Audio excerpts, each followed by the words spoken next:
जोहार, जय भीम। मैं आज प्रदीप बकावले जी के साथ में हूँ। इनका मध्य प्रदेश में 11वीं रैंक शेड्यूल कास्ट कैटेगरी में इन्होंने बनाई है। आप ये देख रहे हैं, ये छोटे से गांव भागसूर में है और भागसूर में ये 46 डिग्री में ये इनका देखिए पढ़ने का, यहाँ पे इन्होंने पढ़ाई करी है और 46 डिग्री में ये रहे हैं।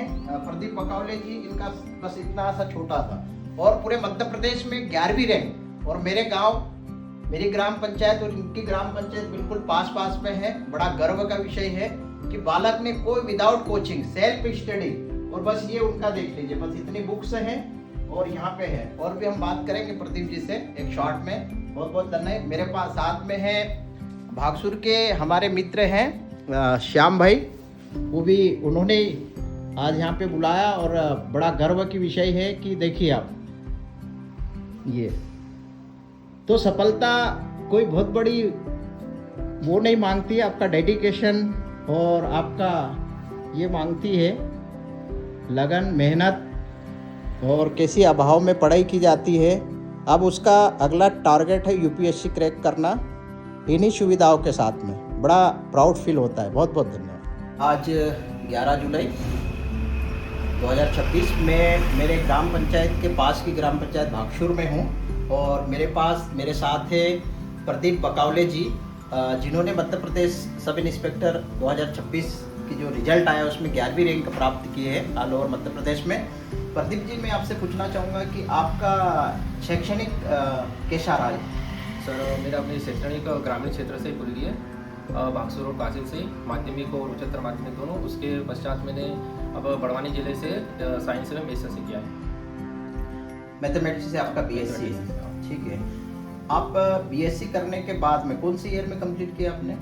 सर, ये मैंने 2022 में किया। 2022 में किया, ठीक है। तो टोटल ये जो स्ट्रेटेजी कैसी बनाई आपने? अभी ऑल ओवर क्या प्रिपरेशन चल रही है और एसआई का क्या आपकी कैसी रही है? ऐसे मैं 2023 में पोस्ट ऑफिस था, उसके बाद 2023 से आया। उसके बाद ही मैंने प्रतियोगिता परीक्षाओं की तैयारी शुरू की थी। तो उसके पश्चात मैंने 2024 का सीजल दिया था, प्रीलिम्स हुआ था, फिर मेंस भी रह गया था मैं। अच्छा। उसके बाद अभी 2025 का भी दिया था, उसमें 1 नंबर से ही रहा है मेरा। अच्छा। कंप्यूटर में जो क्वालिफाइंग रहता है। अच्छा।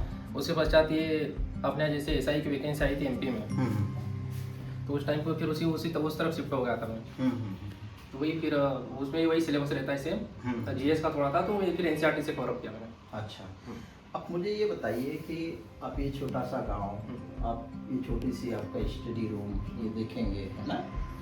आप ये चीज़ें क्या प्रेरित करते हैं, क्या मोटिवेट करती है ये चीज़ें कि आप इतनी बड़ी एमपी लेवल की एग्जाम, है ना, और जैसे अभी मैंने आपसे पूछा कि आप यूपीएससी की भी सोच रखते हैं, तो ये क्या चीज़ प्रेरित करती है आपको? एक छोटे से गांव में होते हुए भी आप सेल्फ स्टडी से इस तरह अचीव कैसे कर पा रहे हैं? सेल्फ स्टडी सर, कंसिस्टेंसी रखो और अपने आप बिलीव रखना पड़ता है। जब मतलब हार्ड टाइम आता है, बार फेलियर मिलते हैं, बहुत सारे एग्जाम थे मैंने, लेकिन उसमें नहीं हो पाया था। लेकिन ऐसा कि 1-2 दिन बुरा लगता है, फिर वापस स्टार्ट कर देता हूँ मैं, तो लेना ही है। अच्छा। तो मतलब डिटर्मिनेशन होना चाहिए। डिटर्मिनेशन। हाँ। आपने इन 4 दीवारों के अंदर आपको कैद कर रखा, मुझे ऐसा लग रहा है, राइट? तो ऑल ओवर अगर मैं देखूं तो पढ़ने के पहले और पढ़ने के बाद जैसे आप बैठते हो तो क्या सोचते हो और कितने घंटे कंटिन्यू निकल जाते हैं? मैं बेसिकली एंजॉय करता हूँ पढ़ते हुए कि अपन को पढ़ना है तो आ जाएगा, सब हो जाएगा। हाँ। जैसे ये बुक्स भी है मेरे पास, ये रखी हुई है, सब इंग्लिश की है। हाँ।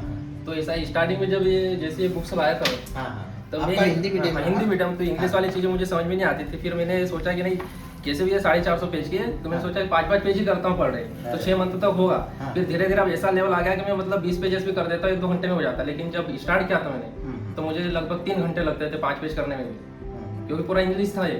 अपन हिंदी मीडियम से थे, एक वर्ड के लिए मतलब मेहनत करना पड़ता है। हिंदी मीडियम होने के बाद इंग्लिश में उतना ही आएगा जितना अपन मेहनत करेंगे, क्योंकि स्टार्टिंग पूरे हमारी मतलब पढ़ाई जो भी हिंदी मीडियम से हुई है। अच्छा।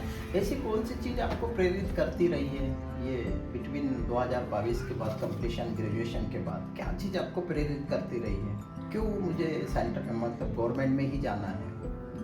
सर, ऐसा रहता है कि आर्थिक स्थिति ठीक नहीं रहती है घर की। अच्छा। तो गवर्नमेंट जॉब एक पिताजी क्या करते हैं आपके? पिताजी सिलाई का काम करते सिलाई का काम। माताजी? माताजी आंगनवाड़ी है। हाँ। कितने भाई बहन? हम चार भाई हैं और इसमें सबसे मेरा बड़ा भाई है, हाँ। अरविंद बकाल, उनका बड़ा योगदान रहा है मेरे इसमें। ये सभी सुविधाएं वही उपलब्ध करवाते हैं मुझे। आपके बड़े भाई हाँ।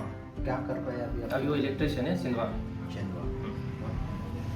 और ये बताइए कि जैसे आपको ये जो एटमॉस्फेयर, ग्रामीण एटमॉस्फेयर है, ये कभी आपको ऐसा नहीं लगा कि भाई इतनी उच्च स्तर की मुझे तैयारी करना है और कभी ऐसा ग्रामीण क्षेत्र है? सर ऐसा राउंड कभी नहीं आता। अच्छा। ये कंप्यूटर होना चाहिए, मॉक टेस्ट देता हूँ मैं, तो यहीं से मतलब लेवल पता चल जाता है, क्योंकि लाइव मॉक चलते हैं। हाँ। तो जितने भी मतलब जैसे सीजल का भी होता है तो पूरे हाँ। इंडिया से मतलब लोग देते हैं उसमें लाइव मॉक में, तो वहाँ अपन को दी जाता है अपना स्तर कैसा है। हाँ। उसके बाद कमियां रहती है तो और मेहनत करते हैं। अच्छा, तो ये जो डिजिटल टेक्नोलॉजी आई है राइट नाउ, गांव तक पहुंच गई है, इसका सर, क्या योगदान? इसका बहुत ज़्यादा योगदान है, इसी की वजह से मतलब हो पाया है, क्योंकि ऐसे इतने रिसोर्सेज नहीं फैमिली के पास ही मुझे मतलब इंदौर भोपाल ऐसी जगह मतलब सस्टेन कर पाऊँ।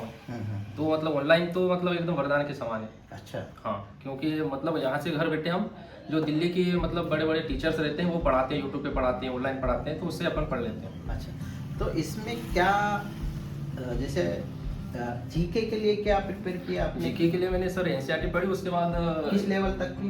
एनसीईआरटी सर 11th तक की पढ़ी थी, और 12th तक मतलब जो 3 एनसीईआरटी रहती है हिस्ट्री मतलब उसी से पढ़ी थी। अच्छा। 11th तो 3 रहती है, एनसीईआरटी वाली भी, मिडाइवल भी है और मॉडर्न भी है।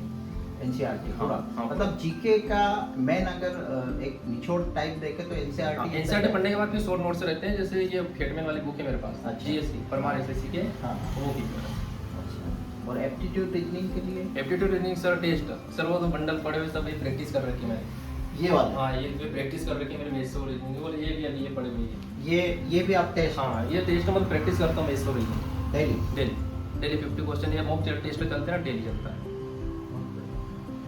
सेक्शन मॉक चलते हैं। अब जैसा और आपसे मैंने बात करी थी आने के पहले, आपका स्वागत किया, आपने कहा कि सर मेरा जो लास्ट डेस्टिनेशन है वो यूपीएससी है ना, तो उसको क्या लेवल समझते हैं आप? आपके दिमाग में उस नहीं, मैं पेपर देखता हूँ, क्योंकि मेरे साथी भी है वो सारे जो कर रहे हैं। हाँ। हालांकि अभी पेपर बहुत हार्ड पूछा था इस बार, क्योंकि वो पीआईबी प्रेस रिलीज और इससे करंट अफेयर से घटने ज़्यादा था, तो मुझे लगता है मैं तो करूँगा तो कर लूँगा मैं। हाँ। अच्छा, आप ये जो ग्रामीण आपके जो क्षेत्र है, सभी ट्राइबल क्षेत्र है ना, हमारा ओबीसी क्षेत्र है, पिछड़ा वर्ग क्षेत्र है, सभी जो ये अपने राजपुर तहसील बड़वानी जिले के बच्चों को क्या आप संदेश देना चाहेंगे? यही संदेश देना चाहूँगा कि महत्वाकांक्षी बने, महत्वाकांक्षी ऊँचे लक्ष्य निर्धारित करें और मेहनत करें, अपने आप पे बिलीव रखें, मतलब विफलता से डरे नहीं। सब मतलब विफलताएं आती है, बहुत सारी आती है, लेकिन लगे रहे, हो जाए।